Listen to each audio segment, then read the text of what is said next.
Welcome, guys, to another stream. Today, I'm with none other than Smooth and Crypto. How are you doing today, Smooth? Doing well, man. This is an amazing Sunday stream we got planned, and blessed to be a part of not only the Inferno ecosystem, but associated with Phoenix as well, man. And being on stream with you is always great. Yeah, definitely. I have to say thank you very much for doing my first stream. You kind of were the catalyst to start all of this. So I really appreciate that. And what you're doing with Flare is super interesting. How much can you share or have you shared so far about the project and what it's kind of going to be doing? Yeah, and what I'll say is based on your content that I saw in the beginning, I told you I was like, hey man, let's jump on stream. You were kind of nervous at first, Yeah. but I said, look, man, if anybody, me is an easy conversation, low stress, don't even worry about it. Let's just see what happens. And you had a great stream with me, and you started clipping stuff up. So, and I think a lot of people saw that, and you put a lot of effort into it. So it just kind of popped you off. So it's not necessarily me as much as it is you. I just want to say that first of all. Take the credit. Yeah. But so second off, Flare is all that's been released so far or talked about is it's built on Inferno. It's a deflationary asset with the buy and burn. And the only other thing I really said was my percent that I have towards Titanx burning is utilizing the Phoenix Vault. So I think that's just an insane, since I'm building on it on Inferno and you're bunny hopping with everything through Inferno, I think it only makes sense for me. Yeah, for sure. Yeah, I'm super excited for what's going to happen with Inferno, and just with Phoenix having this kind of option for if projects building on Inferno want to burn Titanx, they can just send it to our vault, our Titanx vault to be staked, and obviously those rewards are used to maintain the stake, and the other half comes back through to buy Inferno. So it's kind of benefiting themselves. Right. I see it as a good alternative for projects that want to burn Titanx, which obviously is in the ethos, and everyone wants to be kind of sticking to that. For sure. Yeah, absolutely. And it's one of those things that we've seen kind of what Dragon X has done with their vault with Helios and what their vault is. So I don't know how it's going to play out with Phoenix and how big of a percentage you guys are going to get, but the fact that I can have a chance to add more economic energy to Phoenix, which in turn kind of benefits Flare in multitude of ways. So I think it's only necessary. And if I was already going to be trying to burn Titanx, which a lot of these projects are, I think utilizing these vaults is a great way to do it without having to, send it to a dead address or whatever the case may be. This is like economic energy is going to come back into the system through these vaults. So I think it's very important. Yeah. And it's exciting with Shogun, obviously the announcement that stakes are going to be able to be burnt. So this is so good for Helios, for Dragon X, and hopefully Phoenix as well, because it means their share ownership is going to increase if a lot of people are burning their stakes. So I'm super excited about that for sure. Yeah, man, it's gonna be sick because it's like regardless of what happens, we've seen some people coming out of their stakes, and it's their money, right? Crypto's a solo sport, so if you're gonna buy or sell or hold or what, that's on you. We can't change those people and what they're gonna do, but what we can do is allow them to sell, right? Which makes the staking through Dragon X, Helios, and Phoenix that much more profitable and larger percentages. And having Shogun on top of that to burn even more without letting it hit the market is so undervalued. I think people will really see what it can do with like the first 30 days of Shogun's life. It's like, oh my God, I underestimated this. I knew it was going to be great, but I really underestimated it. Yeah. And just in regards to the actual Titanx mining. So at the moment, their only big pool really is obviously because mining is not profitable. I think everyone is quite bullish on Titanx, and they all think at some point, maybe not this cycle, maybe next cycle, it will become profitable again. And I see that's what this vault for Phoenix is definitely going to be that long-term play, and it's just always going to be there.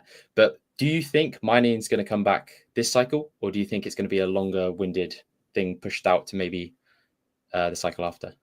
I think it's this cycle for sure. I there's no point in my brain that thinks it's going to be next cycle. I don't think it's going to Titan X is not going to be able to go through this bull cycle without getting profitable on mining. And then the thought of it going through a bull cycle with especially our own Titan X bull cycle that we're going to have, right? Let alone the macroeconomics kind of adding to crypto, right? Let's just leave that aside.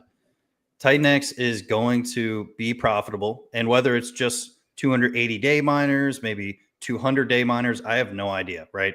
But it will be profitable to a certain point. People will start mining again.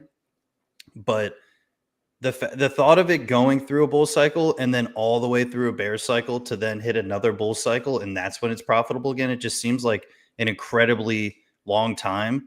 And through all of the bear cycles with all of these projects, a potential 40 plus projects built on top of Titan X completely burning, not to mention X28, what that's already been doing, we will see so much price shock or supply shock that there's no way, in my opinion, we don't become profitable at some point because it's too much. It's way too much. I definitely agree. I mean, we even touched it just before this big correction that's happened recently. How do you feel about this correction? I think a lot of people have been scared. Twitter feels quite quiet. I love it. How do you feel about it? I personally love it. I think letting people succumb to their emotions and letting these smart contracts continuously buy all of their drop.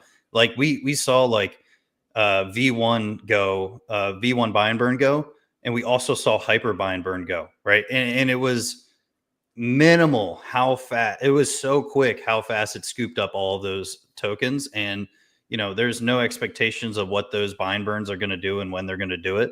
But what I'll say is there's so much economic energy within these smart contracts that these dips are in the game, but we have so much offsetting capital that's not from humans. It's just from the smart contracts that could eat it up. Not to mention all of the people that bought the dip. I saw 605 on Titan X, immediately bought some. I mean, immediately. I could not like sit there and be like, because this was what, 3-4 months ago. That was the last time it was like that. So it's like all of the thought of like, buying in the 5 zeros range, it hit 6 zeros, 8, 607, 606. It went all the way down to like 605. And I was like, there's no way I'm not going to buy this. It's impossible for me not to. And I was so happy I did, right? I just, while everything was ripping, what I kind of do is I buy ETH and just continuously stack it in my account so that I can kind of utilize these dips. But then it's nice just to have a crap load of gas fees just in case Gwei just gets crazy, So it's like, I'm waiting for stuff like that. And like, I bought so much. I not only bought Titan X, I bought other projects as well. Smart. I couldn't help it. And like, dude, Morpheus went crazy. Alien X went crazy. Dragon X went crazy. So it was like everything ripped all at once. But like buying these dips is so important in my opinion, because you just bring down your cost per coin, period. And if you're been in day one and you bought on the lows of the 601, 602 or whatever, this was an amazing entry point with, say it was 602, right? So that's a 2.5x above, right? That is an amazing price range versus a 5x above. You know what I mean? So it's like, these dips are amazing in my opinion. They get people out that don't believe. Those people are going to buy higher, right? So it's like, all in all, it's so beneficial to us, and we trimmed a lot of fat when it happened. Yeah, it's kind of nice as well that the way Jake did the V1, I think it was for a single day it turned on, and it was like 150 billion it burnt just in one day. I think it was almost like saying, this is what we've got. If it like, I'm not worried at all. Even if we dipped way lower, if we crash again, it's like, we've got all this capital on the side that can just be unloaded to burn a shit ton. So I think it's good also to get out the weak hands, just get the people that believe, like yourself, that brought. That's nice. So you've done a 2x on that Titan X already. Much. Yeah. So it's like it in my opinion is the easiest play, solely due to how much we actually are burning every day versus how much people are selling every day. It's uncomparable to where we're going to be in the future too. So it's like knowing that not only are we hitting deflationary days right now, but December is going to be even better. January is going to be even better. February is going to. So it's like each month that passes, it's only going to get better. So I just thought like the market was so irrational dumping at this point. I'm like, there's no way I'm not going to buy. It's impossible. It's crazy, wasn't it? Like Viper came out, X28 came out, and then it's like everyone dumps. I was like, what? Who is selling now? Who is selling now? It's, in my opinion, we haven't even started really. We haven't really started to see the craziness of everything that's going on. Yep. I mean, this is a separate topic, but how do you feel about Trump? Obviously, he is coming to office now or being elected, and he is probably the first pro Bitcoin president. So how do you feel about that being in the US? I feel great. This was the first time that the person I voted for won. So I think that's really, really cool. I kind of got psyoped in 2016, but that's all right. We won't even bring that up, even though I just did.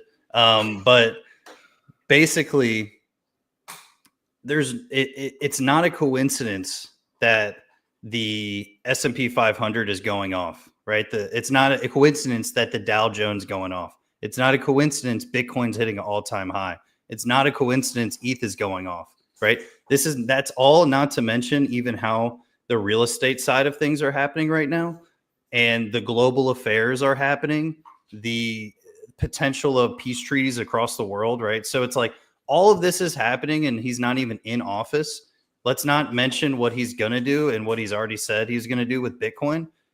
And it just the potential of not only Gary Gensler getting out of there, but having some type of words on what's a legal cryptocurrency, what's a security, what's not a security, this and that. I'm looking forward to some type of, actual like direction that people can take.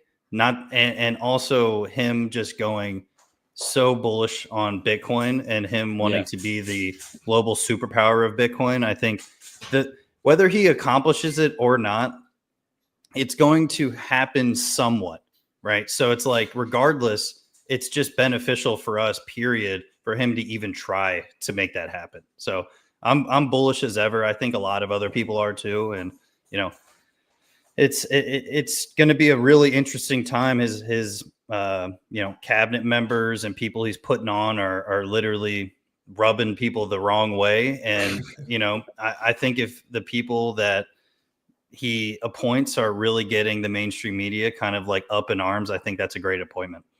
Yeah, for sure. And when you speak about the psyop, it's so real. Yeah. I mean, the stuff I've been like, you see all the other side of things and they think Trump is this absolute monster, but obviously we're on the other side and we see kind of all the positives that you just mentioned about the economy, all the peace treaty, like people talking about.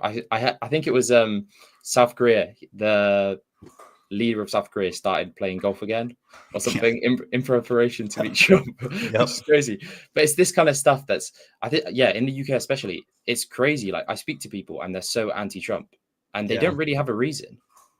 I asked them why, and it's kind of, they don't like him as a person. But I think these next 4 years are going to be absolutely insane, especially for crypto. That's what I'm excited about. I think it's gonna be crazy, because if the US has a strategic Bitcoin reserve, you better every single other country is going to follow suit. They're not going to want to miss out. Yeah. So, and one thing I'll add to that, if we have a major Bitcoin / crypto reserve for our dollar, right?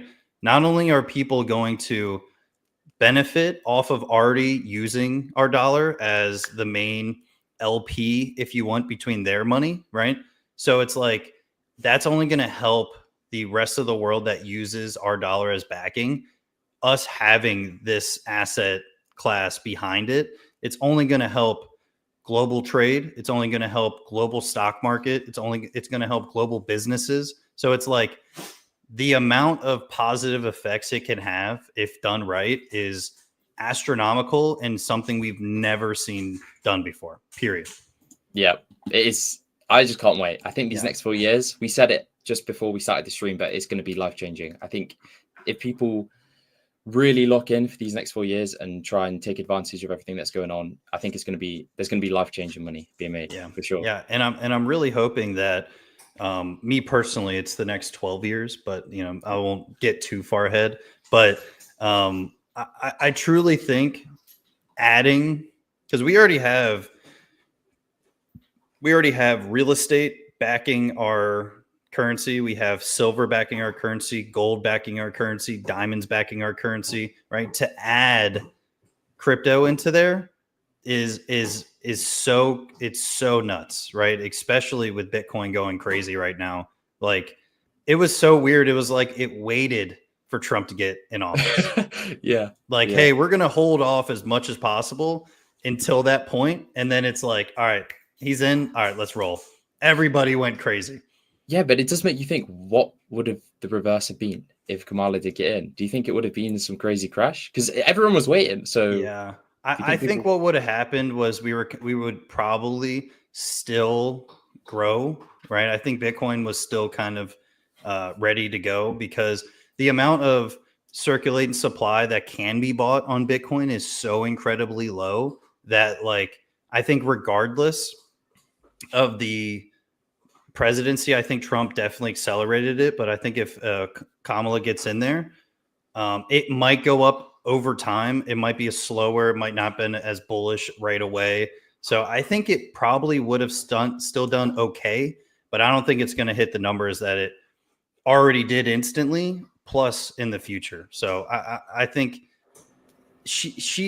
but she's so anti crypto, right? Her whole administration is. So they Yeah. want to, like, they are the Gary Gensler of crypto, like, they just hate it all. They want all of it to stop. They want us to use stocks, real estate still. So I don't know. It could go either way. I think overall it probably would have still done okay. I think the bull market would have been okay.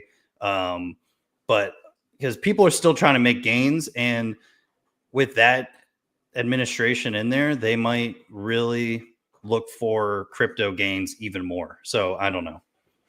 Now, but like, if it was going to happen either way, but now it's like there's this catalyst which is just going to send it insane. Yeah, we're Like, on. it's going to be a huge... we're off. It's going to be a huge... And I'll just share my screen. So this is everything going on with Titan X at the moment. Obviously, Titan X has almost hit 5 zeros and knocked it off again. But it was a nice, really nice correction. Yep. I mean, it dipped really far. So you got in at just around 6 zeros and 5, did you say? Yeah, it was, when I was looking at it, it was 6 zeros 4 9, and by the time I bought it, it was a little over 6 zeros 5. So it's, Yeah. I mean, right around there, it was great. I mean, like, basically getting 2 billion tokens for $1,000, and I put more in, so it was like a great ad. I was like, Yeah.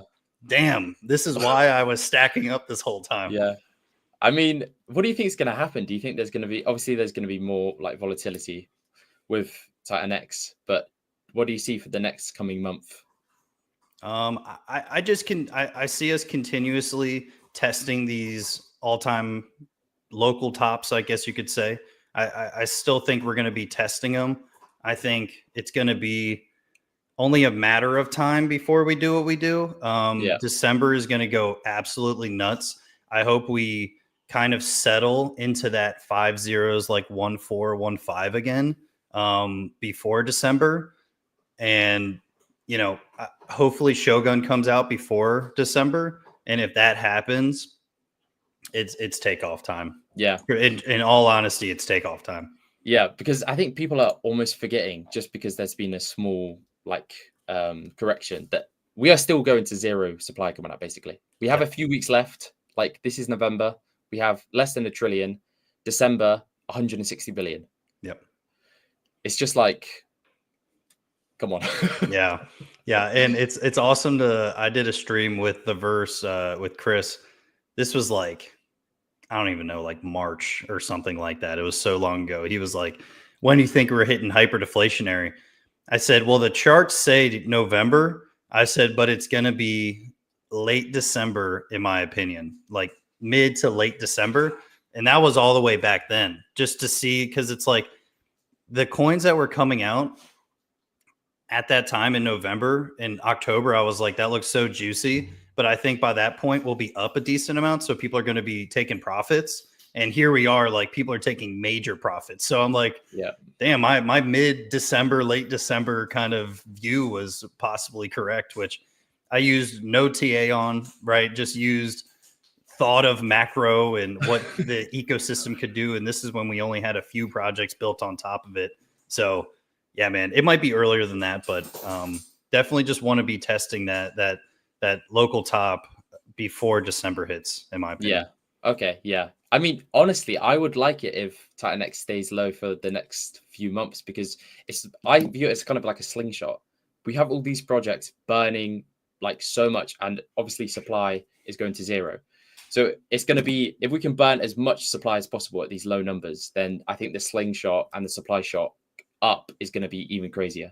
But Yeah. obviously, who knows what's going to happen? It's Yeah, yeah, it's and crazy. Bullish nonetheless. what I'll say as well is the price can only hold off for so long. If we're consistently eating up supply, it only can hold for so long. And we've already seen it, like just with a few days of people not selling big bags in one clip, we already rose a 2x just like that. So it's like it's there, the catalysts are there, and every time we have a major sell-off in the next 3 or 4 days, it's right back to close to where we were. So it's like it's mind-blowing how quick this stuff can go. But people always say, like, Titan X moves slower than other ones and stuff. It's like, well, yeah, it's got trillions of circulating supply. So it's like, of course it's going to move slower. All these other coins were created from Titan X supply. So it's like those are always going to move faster. I said, but that ship, that the tide that Titan X brings to the ecosystem is the most bullish thing. And in my opinion, Titan X is the safest play in the whole entire ecosystem, period. So it's like holding Ethereum versus holding something built on Ethereum. You know what I mean? It's like, it's not going to do as many X's, but it's going to be a pretty safe hold, in my opinion. But Titan X is very volatile, even as it's layer one on a layer one, so. Yeah. And I think we've seen that with this correction. Obviously, when Titan X moves, everything moves, but it's in both directions. And we've seen that over the last few days.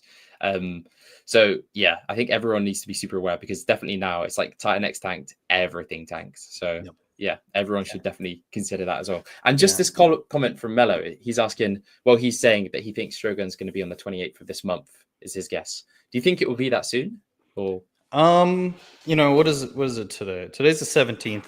So Jake went to audits, first audit like I think earlier this week or something.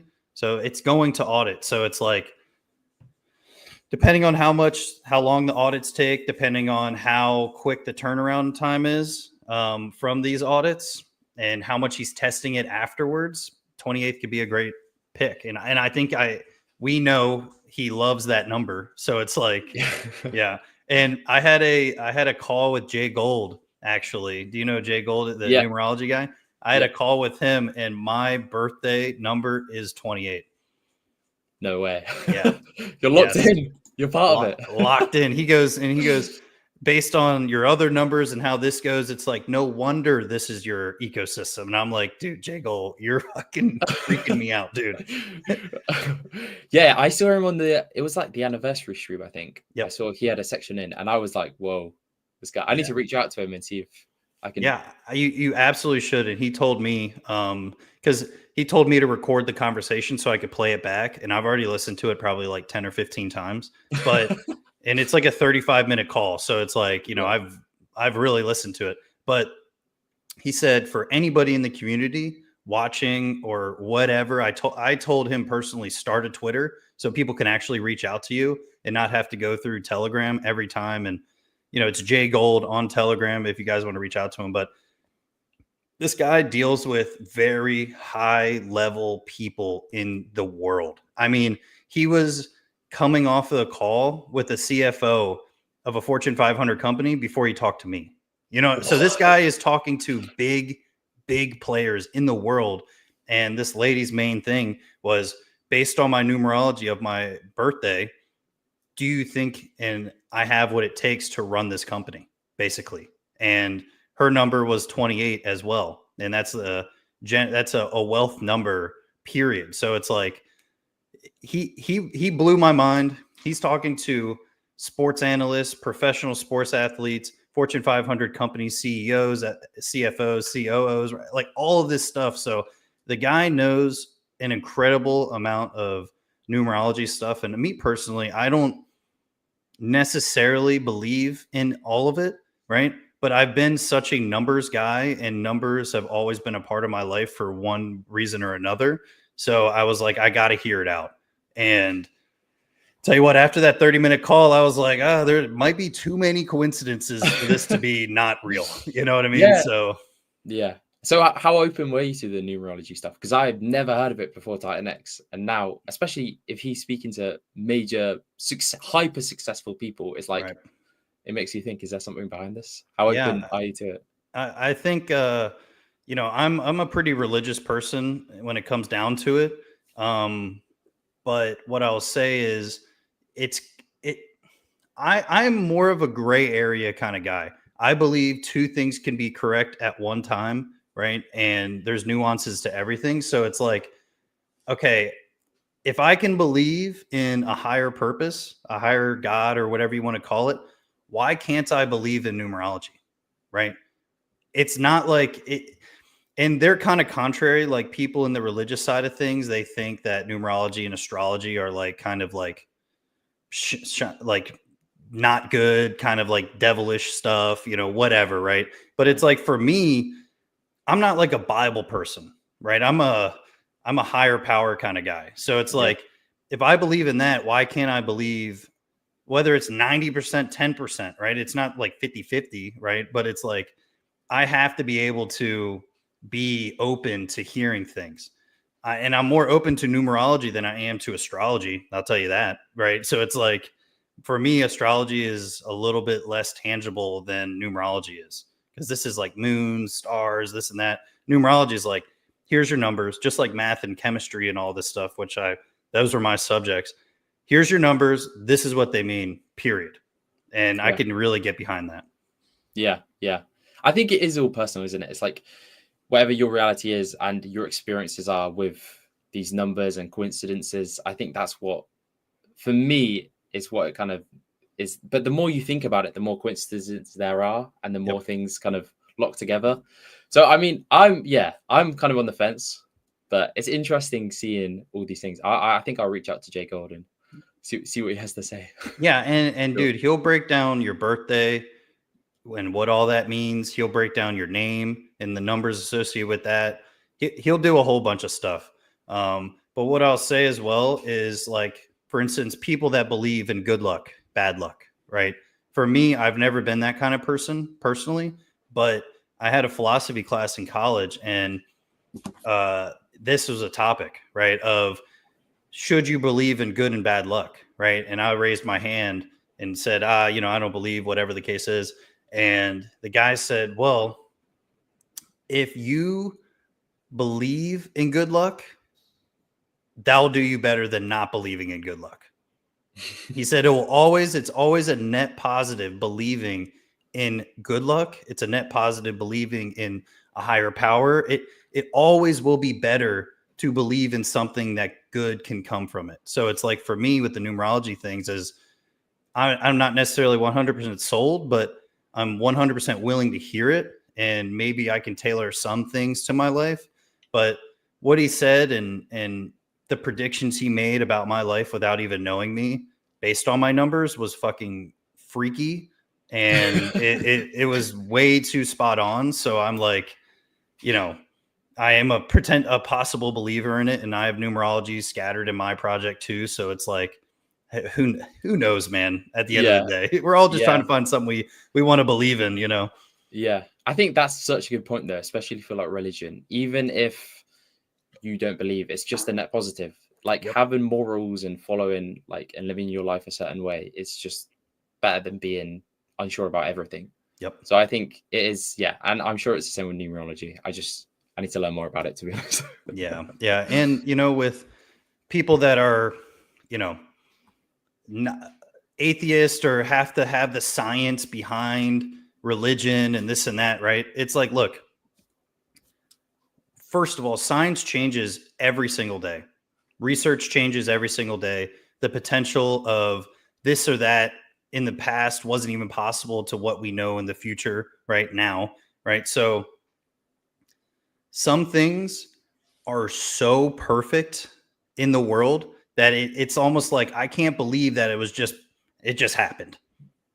Things are Yeah. too perfect, dude. We are like mini Wolverine people that we get cut and we can just grow back skin and like grow and heal ourselves. So it's like there's too many perfect things in the world that it's like for me personally, and I don't want to put religion on anybody, but it's like it's hard for me not to believe in it. It's just too perfect. Yeah. I think that's people discover that through their lives, though, don't you think? Like through Yeah, their 100%. experiences.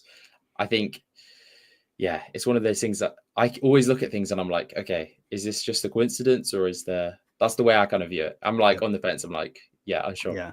Anyway, I think, yeah, And go on. it's okay just to finish the thought. It's always okay to question things. Even though I believe 100% in my opinion, I always question. And this is like my politics, my crypto, religion, investing, all of that stuff is believing but open to new things, believing but open to hearing something that might challenge your views, right? Like I'm 100% on the right and like Trump and all of that, America first, all of that, right? Yeah. But at the same time, I listen to liberal mainstream media just to potentially hear something that might challenge my viewpoints.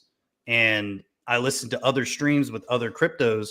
I'm in other telegrams to listen to other cryptos, even though I'm like 90% in Titanx, you know? So it's Yeah. like I have to hear other viewpoints to not only confirm my thoughts and just not saying like, okay, this is what I made up in my brain. This is like confirmed by everything I've kind of put into it. So Yeah. that's the last thing. And yeah, Such a good point. Such a good point. I think, yeah, for the news, for everything, it's just good to hear all sides of the story because you never know. You could be wrong about something. People are yeah. always wrong. So, And I'd rather be informed than not informed at the end of the day. And you know, I'm almost positive of my viewpoints, but I'm never hard headed enough to say like, look, no matter what you say, I'm not even going to listen to it. I'm not even going to entertain it. You know, yeah. and for me, I have a lot of left leaning people that are very close to my girlfriend, very close to the fam, the business, all that stuff, and they don't even know my viewpoints because I'm not that type of guy. I'm more like a conversational. What do you think about this? What do you think about that? And it really helps with just hearing them out. They probably think I'm apolitical or whatever, you know, and I'm like, hey man, I don't even know what's going on, you know, like I don't even want the conversation, even though I'm really into it. You know what I mean? Yeah. Yeah. Yeah. I'm the same. I like to hear, even if I don't agree with certain viewpoints, it's just interesting to hear their thought process of how they got to certain places. I think that's, 100%. I love doing the streams. I love asking people all these different things, especially if we just zoom in on Titan X. Everyone has a different perspective and different thought process about Titan X. So it's just interesting to hear all of it and not just being stuck in your own kind of bubble when it comes to things. Yeah. Absolutely. Yeah. And, you know, based on these streams and based on these new projects that are coming out and how we're kind of taking pieces of this, pieces of that, but putting our own spin on it, seeing where maybe people were undervaluing certain things, maybe seeing where other people are not necessarily building on this thing or building too much on this. You know, it's insane to see kind of the growth of the community and the potential brand new game changing things that we've already seen in the past and going to see in the future. Yeah. Yeah, for sure. And talk about new projects. Let's get on to Phoenix. Yep. Let's So get it. how much have you heard or have you read the white paper? I mean, obviously I've spoke to you about it, but Yeah, yeah. I've been pretty in depth with it. I've watched some of your streams. Like I watched the one with you and James. I watched the one with you and Dude. Right. So it's like I've seen some streams, but I'm gonna be the since this is our first time talking about it on the stream. I just want you to say everything you want to say about it. I'll ask questions along the way, and just kind of give if someone's listening to this the first time about Phoenix, just kind of give them a good overview, kind of the ins and outs of it. Yeah, definitely. So just as a base overview, Phoenix is going to be sustainable auctions, sustainable daily auctions. So we've seen with Vault, they've their balance has shrunk and it's small. Obviously, they have all the pillars, which is going to redo all that. But with Phoenix, it's going to be sustainable auctions built with all inside the same system.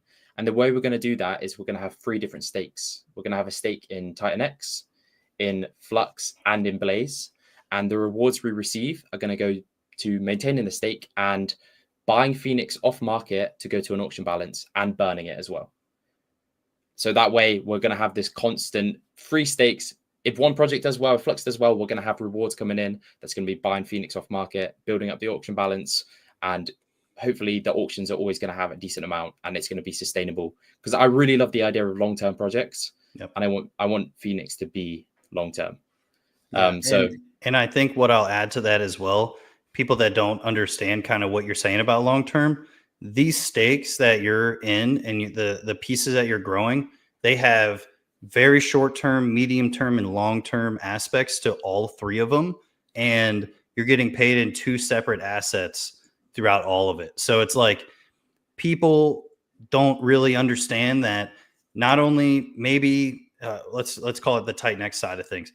Maybe they're not profitable right now. Maybe there's not a lot coming in. You at least have the 888 one coming out, right? So that's good. Blaze, right? They got short-term ones as well. They got long-term ones as well. You get more ETH that way.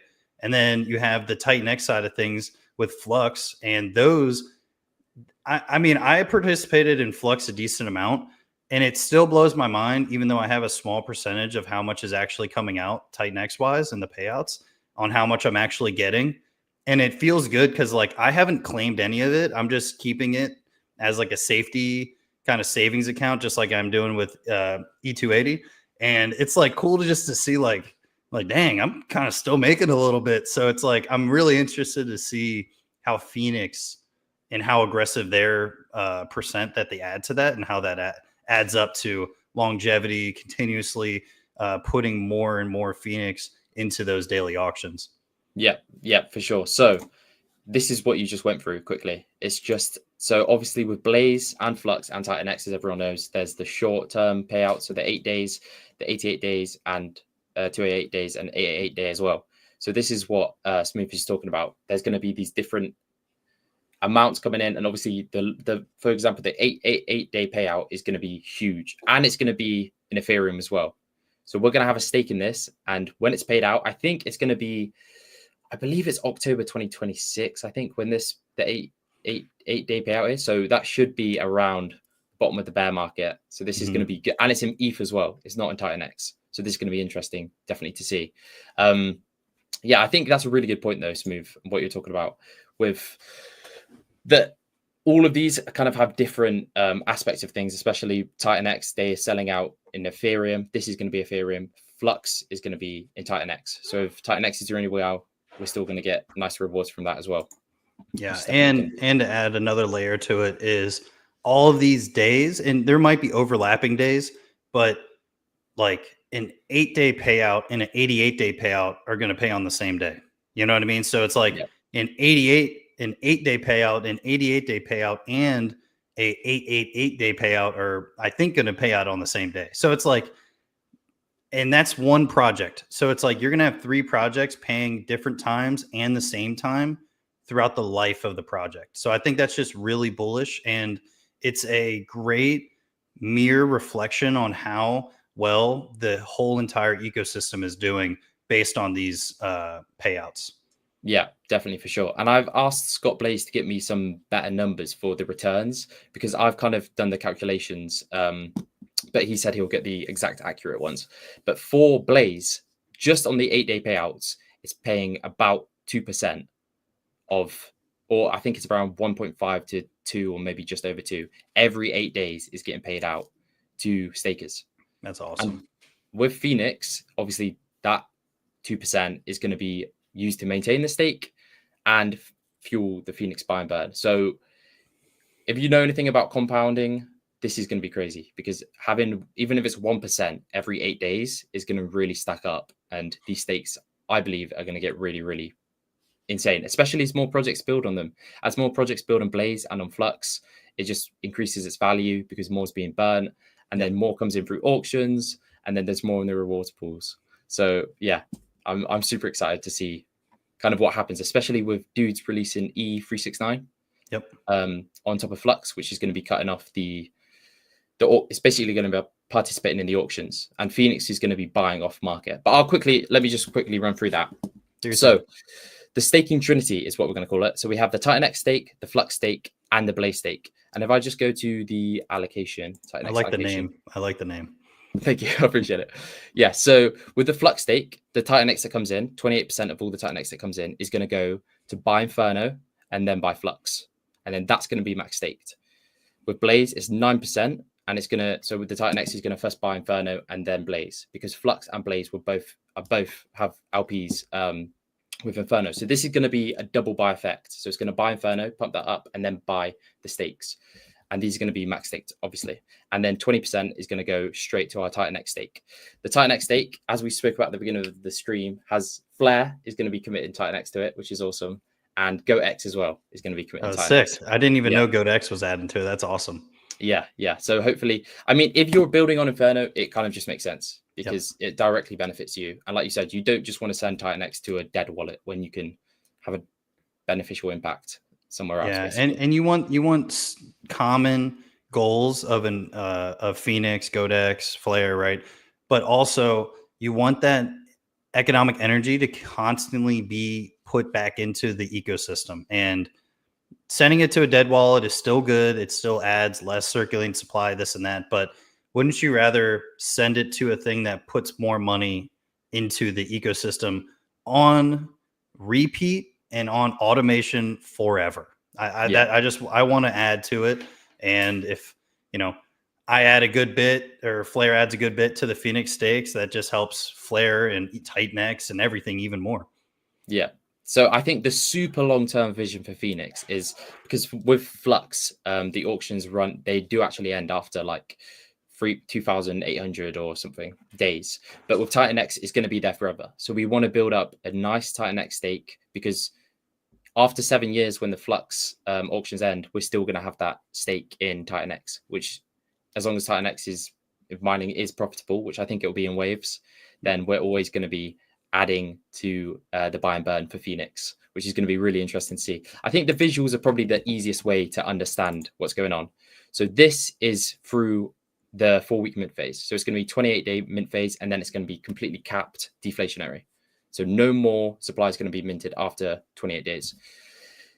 From the Titan X that comes in, 8% Genesis, 20% to the Titan X stake, and then 72% of all the Titan X that comes in is going to route through Inferno before going to the different allocations. So what I was talking about with the Flux stake and the Blaze stake, they buy Inferno first, and then they go off to these different destinations. And 35 to the Phoenix buy and burn / buy and bid. Does that make sense to me?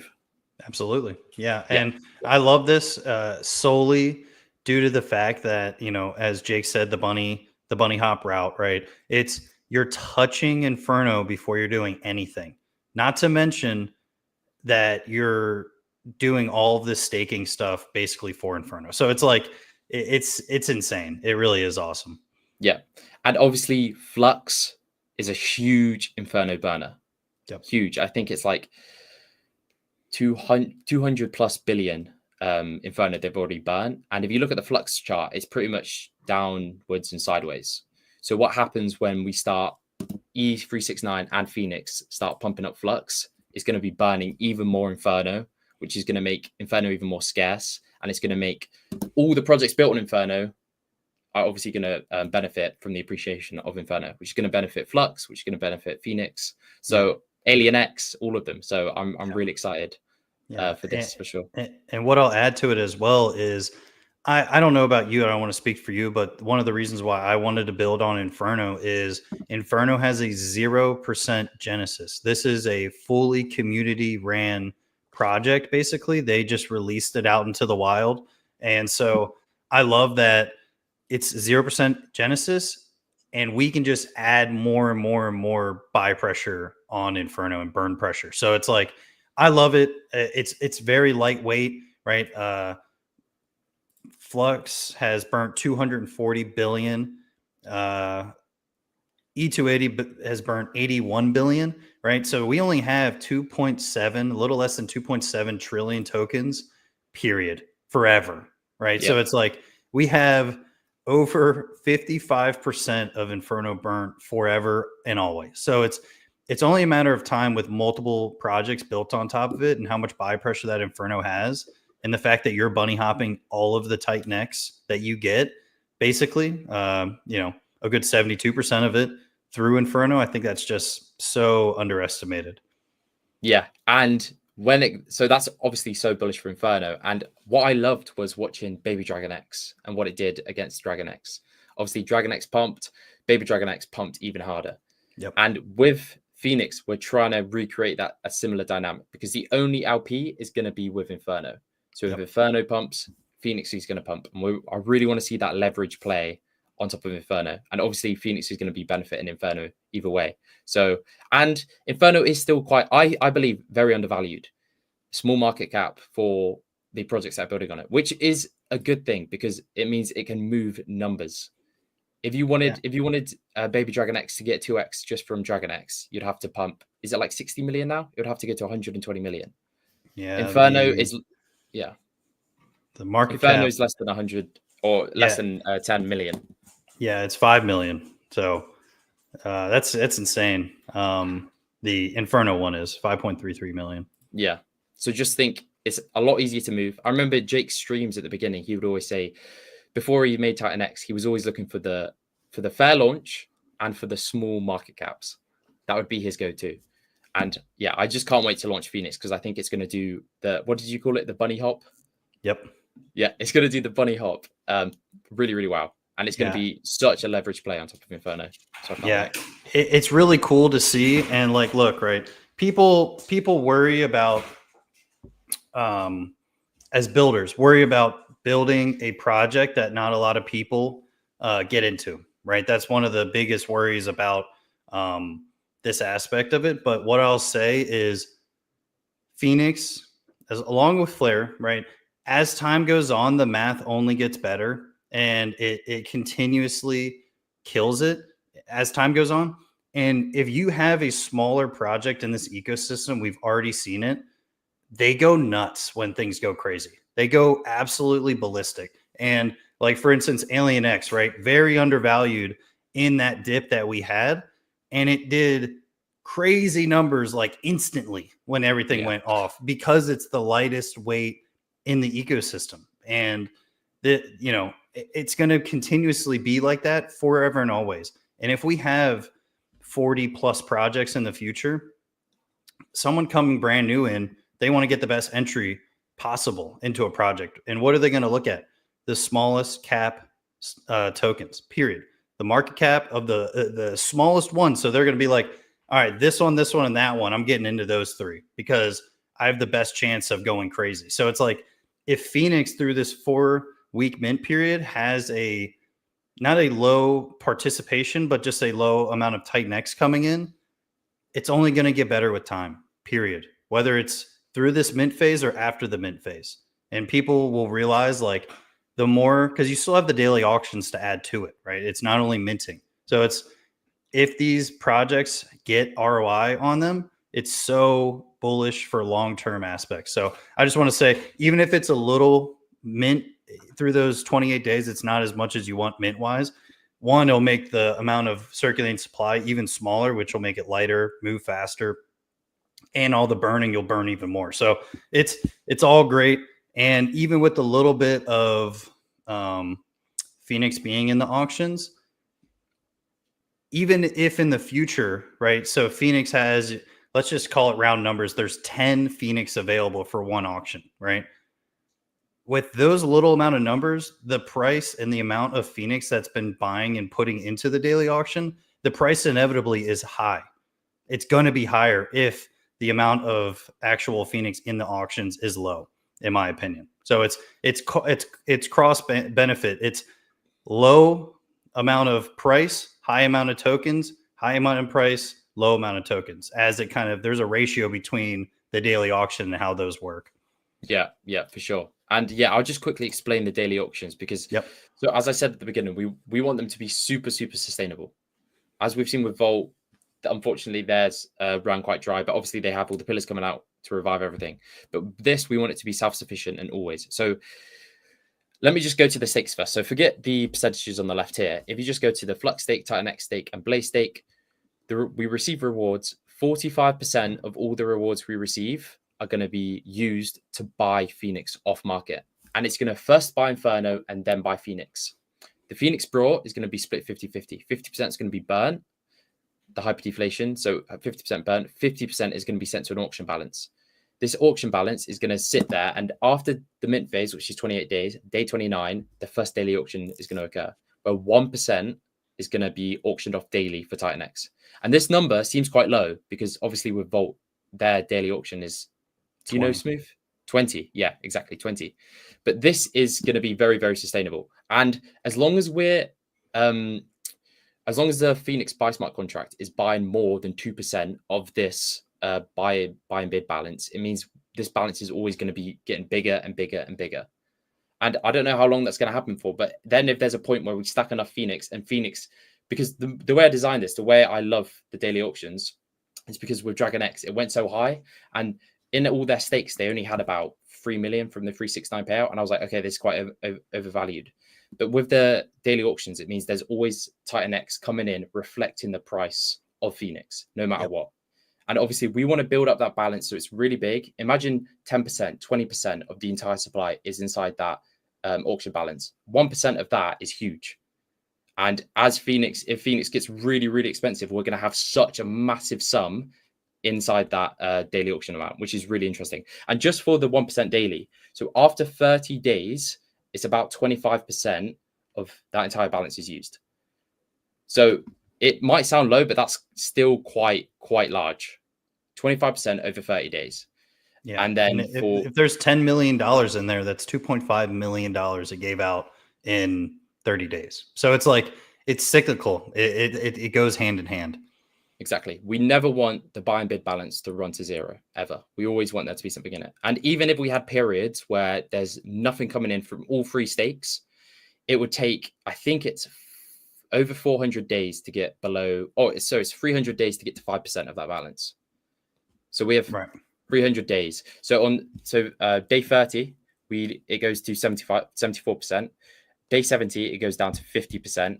Day 200, it's 13.5%, and then day 300 is 5%. So in that way, it's going to be sustainable. That's the whole thing. Sustainable, but it's sustainable. And I really want all those rewards coming in to be buying Phoenix, building up this balance. And even if people don't see its potential, when Phoenix does take off, we're going to have such a massive chunk of the supply inside that buy and bid balance that when it goes up, we're going to be getting a mirrored amount of its price appreciation in Titan X, which is recycled. So 80% of the Titan X we receive through daily auctions is sent to the Phoenix buy smart contract, so recycled back.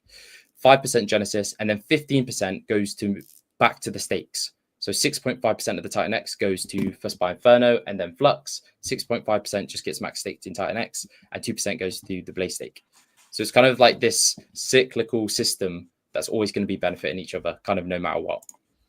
Yeah, absolutely. And one thing I'll add as well to that, which I love that you have a majority of the Titan X coming in is half burnt and half sent to the auction smart contract. I think that is just so undervalued. And this is basically what X28 is doing, right, for Titan X, right? So you mint it, right? This is different. You utilize the daily auction, but 50% is burnt, period, of all of the buying of Phoenix. It's burnt, not to mention the minting and all of that, adding a multitude of money or percent towards that.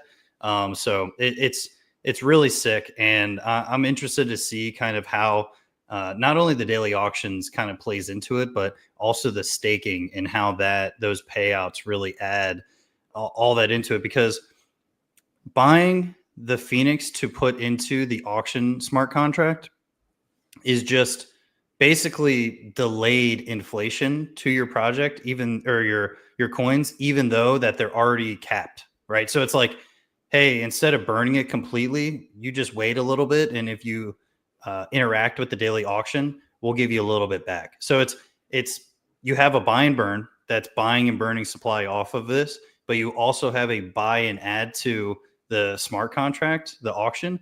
So it's like delayed burn because it's like the coins that come out, some will be sold, some will be kept. It's just a revolving door. It just continuously moves. So I think it's just really sick to have a buy and burn, but also a buy and hold aspect of it.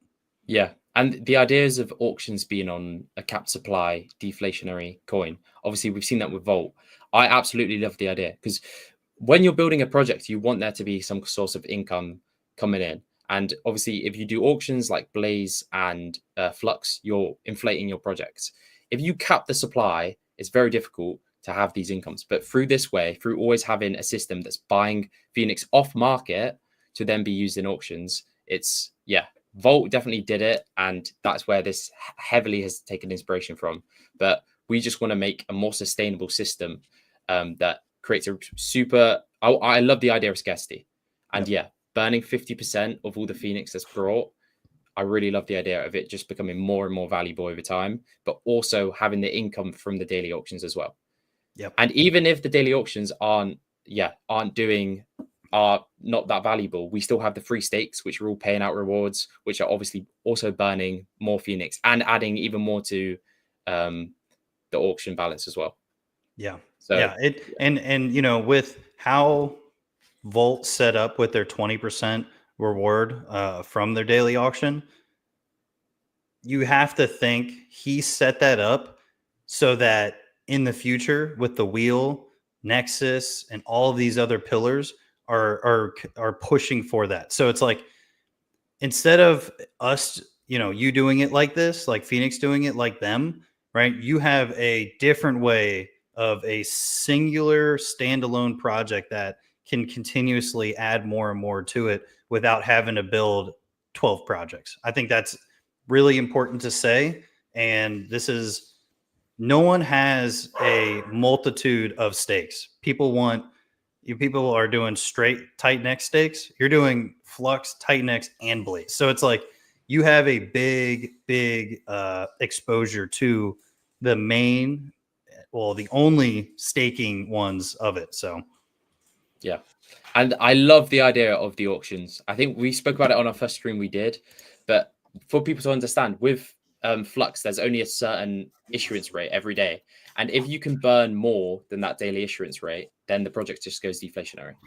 So for example, if there's 100 Flux coming out every day through the daily auctions, if you have two projects or one project built, like let's say Phoenix, and they're buying and max staking more than 100 Flux a day, Flux becomes deflationary.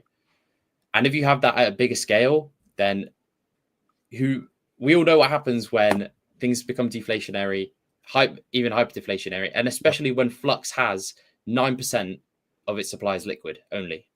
All the rest is staked or burnt.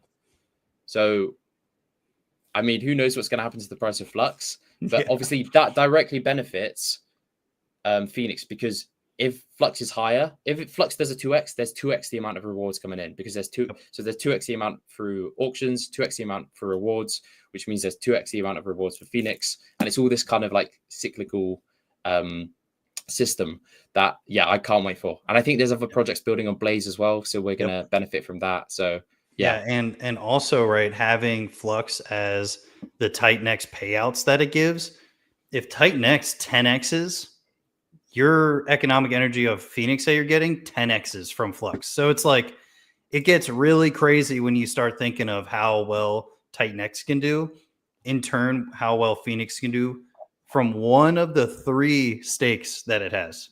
Yep. It's not to mention what amount of ETH you're getting into it. Yep. And like I said, at the moment for Blaze, I think it's about 1.5 to 2% every 8 days. That's just the 8 day. That's not the 28 day, 88 day, or 888 day. And I believe with Flux, it's a tiny bit lower, but it's still in that above 1% every 8 days as well. So that's just going to be compounded throughout. And with the Blaze as well, I forgot to mention. So, well, we can talk about this first. So yeah, this is just the Flux liquid supply. Only 8.3% of the entire Flux supply is liquid at the moment. And we're going to be buying off market to be max staked. So I don't know how easy. Yeah, I don't know how easy it's going to be to push up the Flux price of how many holders there are, but I mean, there's barely any liquid supply to be brought. So this is going to be really interesting. Also, E369 is going to be cutting off the inflation through the daily auctions as well, which is going to be super interesting. But yeah, just quickly to Phoenix, where we go to the Blaze stake. So for the first 100, because we only have a small allocation here of 9%, but for the first 150 days, all the Ethereum rewards will be reinvested to buy Blaze and max stake it. So for 150 days, all the rewards we get paid out for our Blaze stake is going to be reinvested to hopefully make a really decent sized stake. Which, yeah, I just wanted to add that in because we weren't clear about that before. So after and you know, Blaze is a different beast, so it makes sense for you to do that with Blaze specifically. I truly think that Blaze is slept on, in my opinion, and utilizing it and trying to be the Dragon X of Blaze, right? Per se, just having the massive stake in it. I think that's just beneficial, and it's a non-viewed way of doing things, in my opinion. Yeah, but we can afford to do it because obviously for 150 days, none of the rewards are going to be touching Phoenix. But it doesn't matter because we have the Flux stake, which is, I think, is going to be one of the biggest. And we have the Titan X stake if mining becomes profitable again. So we still have these sources of income coming in. But then after the 150 days, I don't know how big the Blaze stake is going to be after compounding for that long. But however big it is going to be, all the rewards are then split. So 45% is sent to the Phoenix buy smart contract as well. So that's going to be really interesting to see all three stakes in action after the 150 days. That's what I can't wait for already. Yeah, I'm really excited. And that was my dad. He made his YouTube debut. But yeah, man, I'm very interested to see how E369 plays into this. And like, because there's a lot of things that kind of benefit Blaze without actually directly benefiting it, and I think that's one of them, in my opinion. That it's to be seen what it will do, but any amount of stuff on Blaze will really help the payouts. Period. So I'm really excited to see kind of what it does. Yeah, for sure. Okay, yeah. So I think that's pretty much everything to do with Phoenix. We're going to be building. I'll just give a quick recap. We're going to be making sustainable daily auctions. And the way we're going to be doing that is having 3 stakes. We're going to have a Titan X stake, Flux stake, and Blaze stake. Rewards are going to be split between maintaining the stakes and buying Phoenix off market. The Phoenix off market is half of it's going to be burnt. The other half is going to be sent to the daily auctions. So it's a cap supply project that becomes more deflationary over time, but has sustainable daily auctions in there as well, which is going to be, yeah, I can't wait. And we've entered the first audit now. Recommended by Eric. I had a call with Eric and he was telling me the best auditors to use. So we're going to be using CD Security, which is underway at the moment. And then we also have George lined up as well. And then a third auditor if there's major issues. But those two are so good that I'm sure there'll be nothing. Yeah. And one thing that you could add as well is a PPV, so pay per vulnerability audit. Yeah. That's just a great add-on that we're going to do as well. So it's going to be mainly for Flare, it's going to be 2 audits plus a PPV audit and just a massive amount of testing after all of the audits too. Yeah, yeah. So the Accelerate team have actually been helping doing a lot of the testing now because, just to make sure after Lotus, obviously no one wants to see any issues with launches. So they're helping out with Phoenix to make sure everything's kind of bulletproof for launch, which is going to be good. But awesome. Shout out to the Decentra team. I put it in the description as well. If you guys have any ideas to build, I just had this idea and I was like, okay, I want to do this, but they made it happen. I gave the idea and they've been doing all the code for it and helping me out with everything. So yeah, go check them out for sure. And the Accelerate team for Flare, obviously. Yeah. And you know, it's good to have a team behind you. And I think it's, you know, some people love having just the developers and you do all of this other stuff.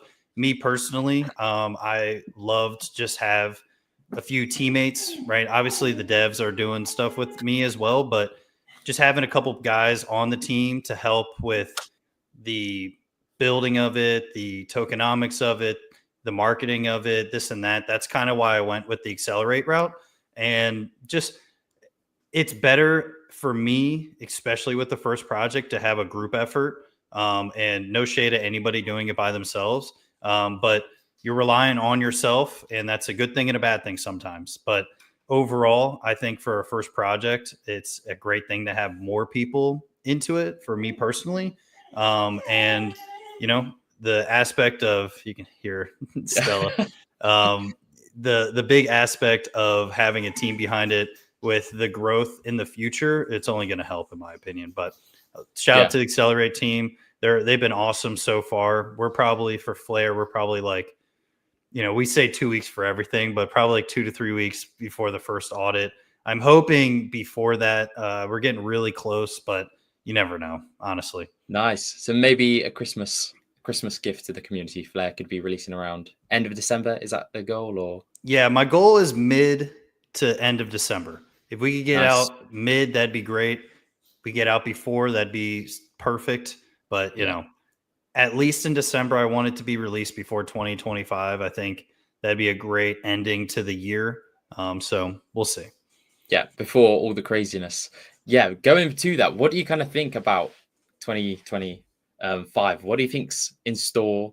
Obviously for crypto, as we spoke about before, Trump, love him or hate him, he's going to be amazing for crypto. Yep. And I think Titan X is going to benefit as well. But Titan X is its own little ecosystem at the moment. Yep. I think it's got so much potential to grow. But where do you think we're going in 2025? Titan X wise, we're going to the moon and back, and then going to the moon again, in my Yep. opinion. Yep. Trying to hit Pluto, if you will. But but in a macro sense, I think overall the crypto market is going to go insane. I think there's going to be so many amazing projects built on Titan X. I think overall crypto as a whole is going to be so much more adopted worldwide, and hopefully become. There's a lot of problems in third world countries and their money, and the value of their money, and overinflating and this and that. I think crypto solves a ton of that, and it's only going to get better for them if they have the ability to utilize crypto. So as a whole, I hope that if US takes the lead on how we could create reserves or use it as cryptocurrency or currency, which I don't think the US will, but having it as a reserve and being pro crypto hopefully kind of is a catalyst for a lot of other countries to be pro crypto and really kind of bring value to their civilians of their countries. I think that's just super beneficial.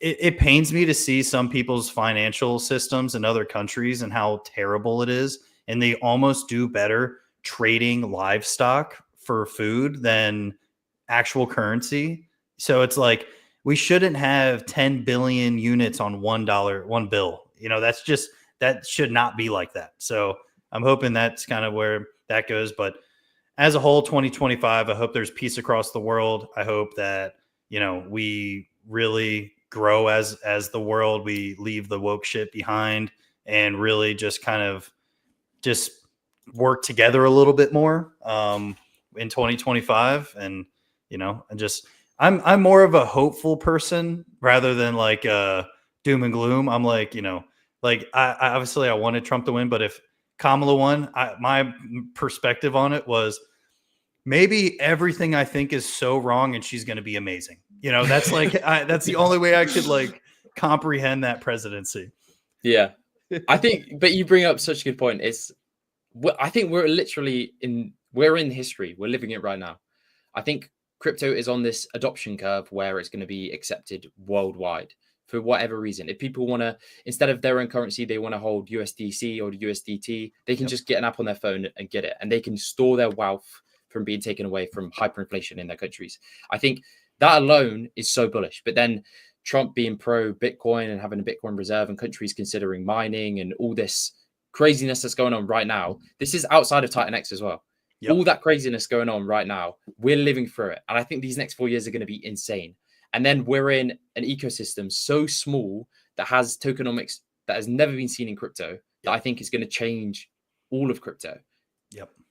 I mean, how we are on the precipice of something amazing. And I'm just so happy to be here. It's going to be a crazy next 4 years. This bull market is going to be insane. It was insane before last stream, before we were talking about Trump and all the economy and everything going on. It was crazy. And now we have I made a tweet and it was like, everything seems to be going so perfect. It doesn't feel real. And it's even more now. It feels like everything is lining up to be insane. So I can't wait for 2025. I think it's going to be good. And having projects that we believe in, and that the whole reason we're building project, I don't know about you, but I wanted to build something that I wanted to invest in. This is something that I would invest in if someone else built it. So having that launch before the end of the year, Phoenix is going to hopefully be early December. Having something there before that's like your baby that you made, that has these tokenomics that you thought of, is going to be so fucking cool. I can't wait. And it's gonna like, I personally am building Flare for exactly what you said, right? Something I think that Titanx needs as a project, but also that I want to invest in.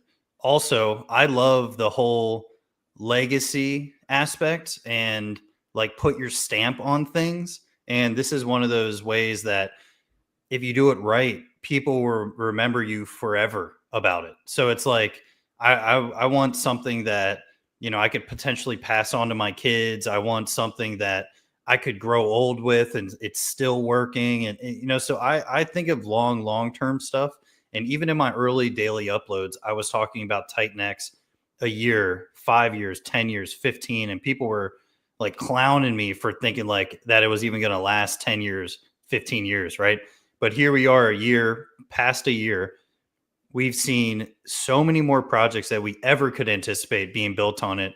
People like me and you are building our first project ever on something. And we have the absolute blessing of a pre-bull / mini bull happening right now.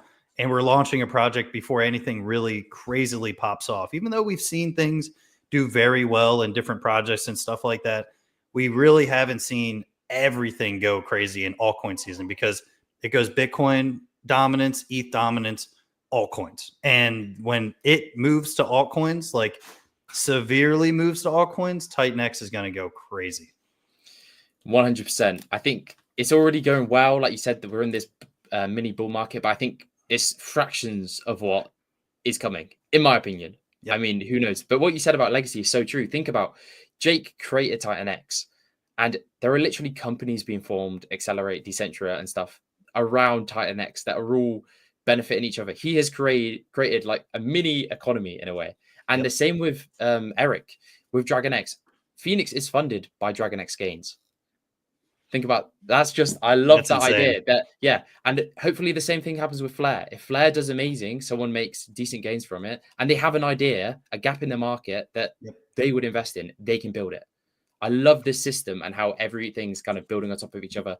All the new tokenomics that are coming out, like Element 280, that stuff was insane. The LP web, never done before, and now it's being picked up by Jake for Shogun, and I just love how everything's evolving in such a short period of time, and we're only just getting started. Yeah, we really are only getting started. And the amount of like E369, that's going to be a web, right? Scale is a web, Shogun's a web, E36 or E280 is a web. So it's like we have an amazing amount of LPs webbed together, project growth, buy and burns, hanging on to money. It's like, where else in crypto do you just get bullish on every single little aspect of everything versus, hey man, buy this and hold it and you're going to be good. And they're like, well, why should I do that? Because it's awesome. Like, trust me, it's so awesome. And it's like us, it's like, where do I even start? You know, it's like this aspect that I could bullet point 25 different bullets instantly versus like, well, this one guy I really like made this thing, you know, like it's like, well, what is that thing doing? Well, all it is it's got 1 million coins. You just own as much as you want. Like, you know, that it's high level, and it's, you know, there's a specific amount of like a balance between cool and nerdiness when it comes to crypto, right? And to say it lightly, right? That's a good point. we have a balance in Titan X, right? We have memes, but we have tokenomics on all the memes, but also just straight up amazing in-depth projects that, like, if you don't know what you're looking for or have learned about it, you have no idea what's going on. So it's like we have best of both worlds. Like, hey, just buy this, hold this. It's fun. It's cool. The marketing's cool. And then, like, hey, if you got 2 hours, 3 hours to deep dive into this white paper, you might understand this. Like, so it's like we Yeah. got it all. Yeah. But even the meme coins have something backing. It seems so stupid that other cryptos, like you just have cryptos that are huge that have nothing. Like you said, it's just a million coins and Yep. a picture of an animal. And people are like, yeah, let's go all in on this. This is the next big thing. But we have literal things back in it, tokenomics that make it more scarce over time, that make it more valuable. All these things, it's like you can't not be bullish on Titan X. Yeah. Everything that's going on here is never done before and is all benefiting each other. It's all a flywheel that's going to benefit each other. Even if projects fail, they're still being carried by Titan X at the end of the day, Yep. which is just, yeah, I'm too bullish. I think I Yeah. need to come down. And that's what, every time I have a stream with dude from E280, he's the most like, all right, everybody just calm down, Yeah. slow it Yeah. down, right? So I love that aspect of it. Every time I talk to him, that's kind of what I think. So now it's kind of ingrained into me. But we have the most crazy tokenomics here and the most bullish future, in my opinion. And it's only going to be a matter of time before people realize it. And I think people are slowly realizing it. But it's inevitable kind of where we think it's going to go and where it's going to go. I think it's going to shock everybody. I don't think people are going to realize how crazy it's actually going to go. But I'm so crazy happy to find this ecosystem.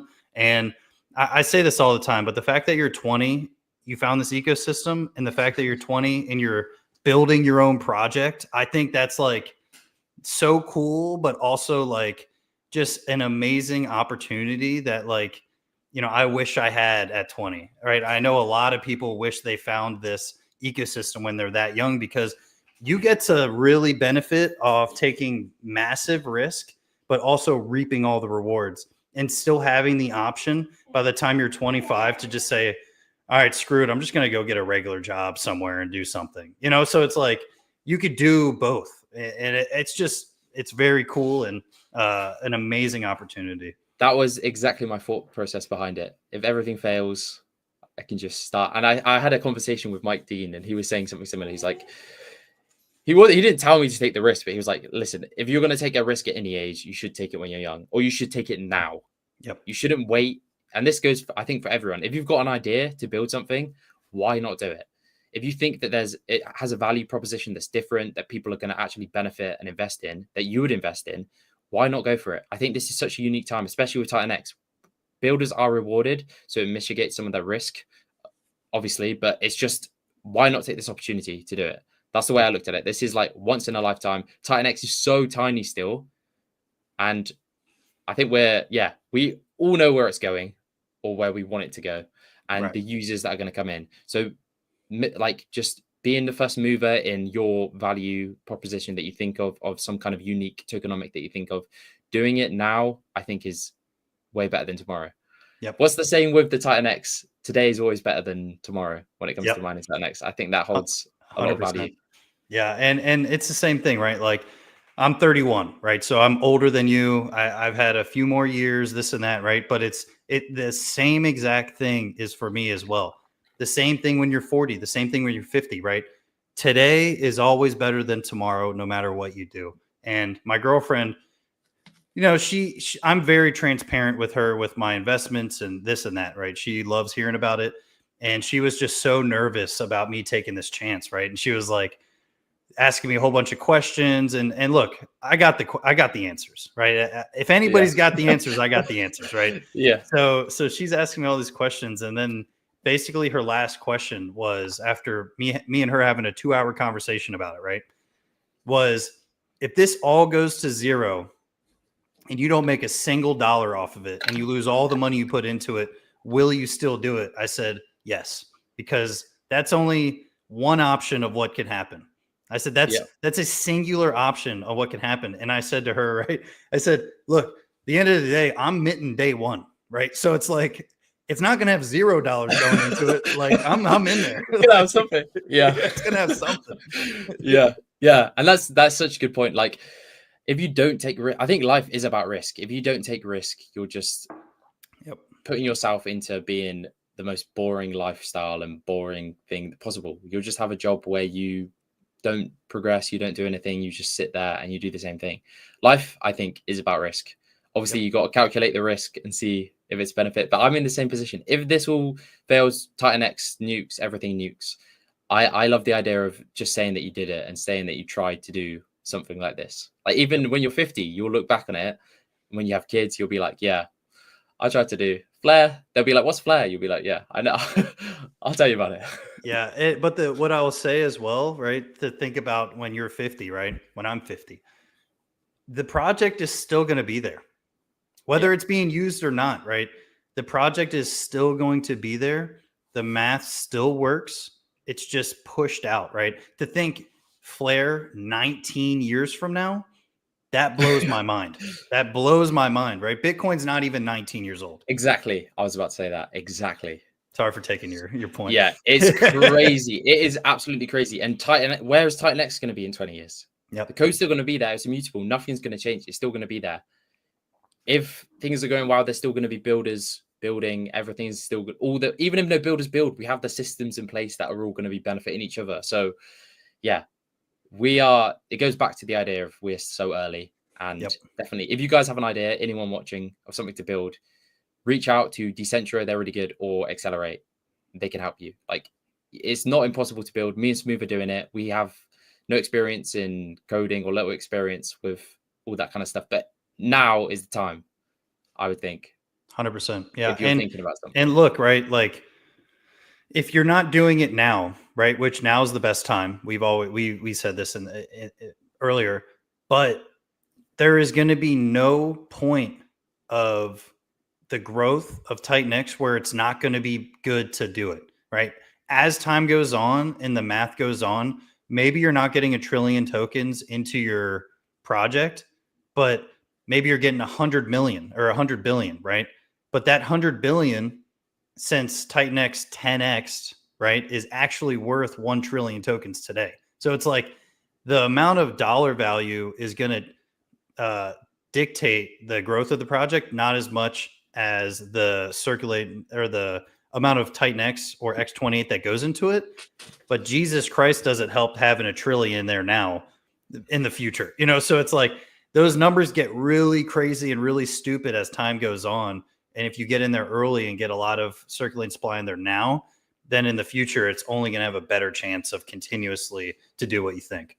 It's not even that, it's projects as well. I mean, we've seen an absolute explosion in projects, and I haven't been able to read all the white papers. There's that many, and that's just going to get more crazy as time goes on. So yeah, if you want eyes and you want something to succeed, it's always better to be before and be in an option and get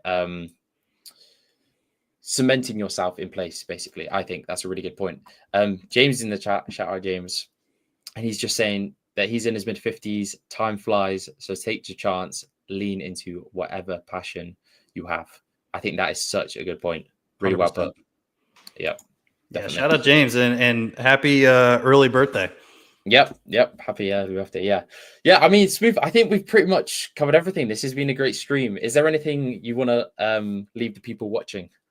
Any message? Yeah. So Flare win on Telegram. Get in there. I'm trying to release the white paper by next week. We've had a couple of changes that I think that are going to be really sick for people. I think it's going to be really cool to hear. And trust me, there's nothing I want to do than talk about Flare for like 12 hours. So it's like, please get in there. Please be patient. Please share it, whatever the case may be. Get in the Telegram. I really, really love my idea. I think it's simple yet very effective. But other than that, I'm pumped that we're in this situation. Every day I'm blessed in the real world and in crypto.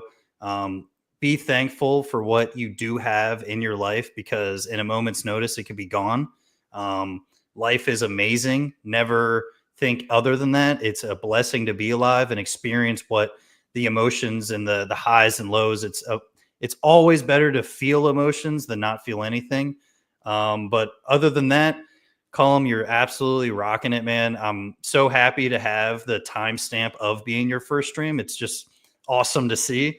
But we always have a great conversation, and I think other people agree. And it's going to be interesting to see how our streams are going to be when both of our projects are out and we have numbers behind it. I'm really interested to see kind of our streams then. Yeah, that would be so exciting. Everyone here, join the Flare Telegram.